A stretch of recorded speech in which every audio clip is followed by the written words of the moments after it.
प्राचीन भारत की दिव्य गाथाओं से आधुनिक दुनिया के भव्य सिनेमाई ब्रह्मांड तक, जहां इतिहास मिलता है पौराणिक कथाओं से और पौराणिक कथाएं जुड़ती हैं आधुनिक युग से। स्वागत है द एंशिएंट टाइम्स में, जहां बीता हुआ कल आज की नई पहचान बनाता है। क्या आपने कभी सोचा है कि भगवान विष्णु के दशावतार सिर्फ धार्मिक प्रतीक नहीं, बल्कि विज्ञान से जुड़े हुए संकेत भी हो सकते हैं?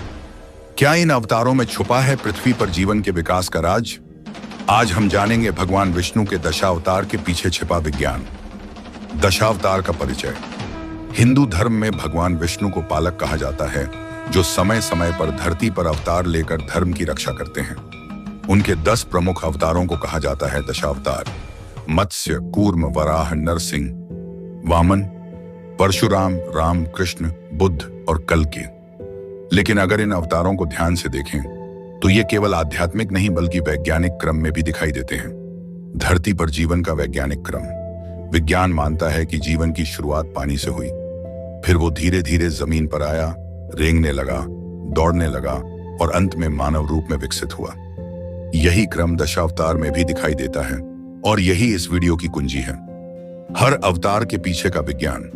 एत, मत्स्य, फिश, जीवन की शुरुआत जल में। डीएनए ट्रेसेस दिखाते हैं कि पहले जीव मछली जैसे ही थे।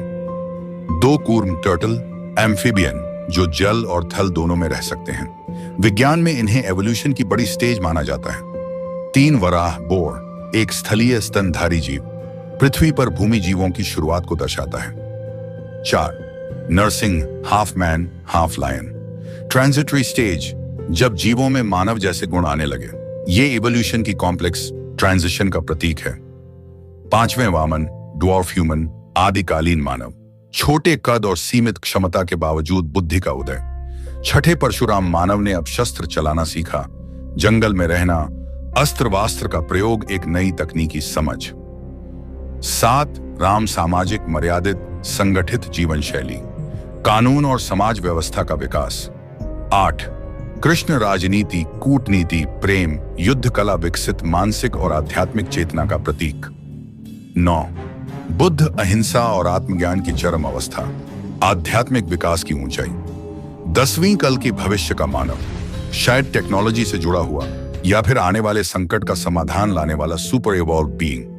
क्या यह संभव है कि हजारों साल पहले ऋषियों ने जीवन की विकास यात्रा को प्रतीकों के जरिए व्यक्त किया हो?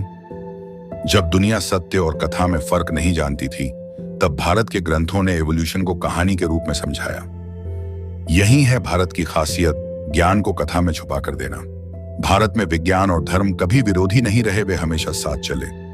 दशावतार इसका प्रमाण है।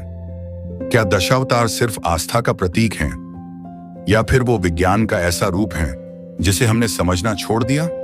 कमेंट्स में बताइए कि आपको कौन सा अवतार सबसे ज्यादा वैज्ञानिक लगा। वीडियो पसंद आया हो तो लाइक करें, शेयर करें और द एंशिएंट टाइम्स को सब्सक्राइब करना न भूलें, जहां हर रहस्य सिर्फ कहानी नहीं, एक संकेत होता है। जय श्री विष्णु, जय भारत।